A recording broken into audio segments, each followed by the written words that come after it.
اعوذ بالله من الشیطان الرجیم بسم الله الرحمن الرحیم. په ملاکندرګي په ټي وي باندې یو پیر بیا تاسو ته هر کلی په خیرالي او ستړي مشي وایم. امید کوم ټول به خوشاله به د خپل ژوند او مزي او خوندونه اخلي. ګران اوریدونکو کدی وخت تاسو आवाज بالکل سیده په سیده باندې اورئ نو تاسو زما د ملاکندرګي ټي وي چې کوم چینل دا سبسکرایب کړئ او د خپل ملګرو سره شیر هم کړئ. ګران اوریدونکو تاسو ته پته ده چې زمونږ چینل زیات تاسو لپاره راوړي خولي جابز. یقینا نن هم ډیر زیات خولي جابز راغلي دي او زه به دغه جابز طرف ته جنن جابز پس کې راغلي دي دغه به تاسو سره خبرې اترې کوو.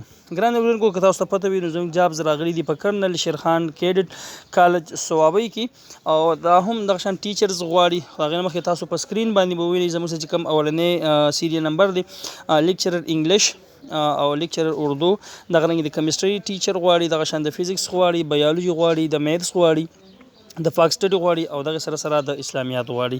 د دې چې کوم کیټګري دا مطلب دا د دې چې کوم ایج دی د 25 نه 35 ایئر پورې د تاسو اپلای کولای شي.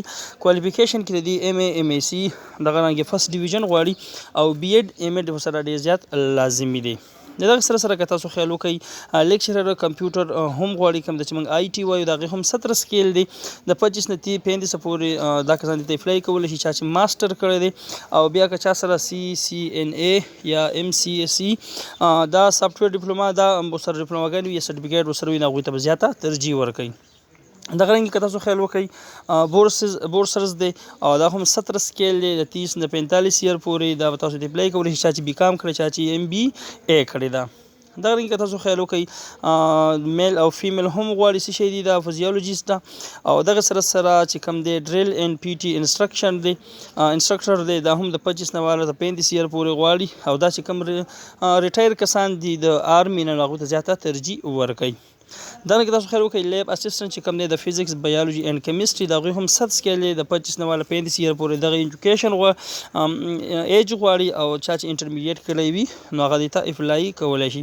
دغه رنګې نرسنګ اسسټنټ چې کوم دی هغه هم 6 سکیل دی د 35 نه 50 ایئر پورې اپلای کولی شي او چا چې هم د آرمي نه څوک ریټایر شوي وي هغوی کې هلته میډیکل ډیپلوما ورسره وي نو هغوی ته زیاته ترجیح ورکوي. د رنګ میس اسسټنټ سپروایزر دی دغه هم 5 سکیل دی، ډرایور هم پکې دی، میس کوک هم پکې دی، سکیورټي سپروایزر هم دی او سکیورټي ګارد هم دی او اخر کې سویپر هم دی.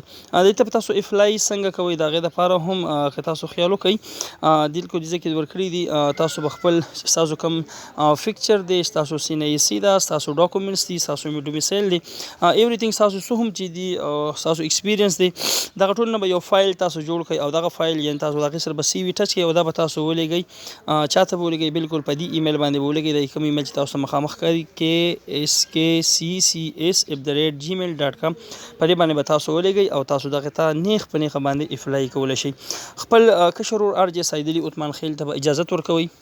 د لوی الله په امان. پاکستان زنده باد.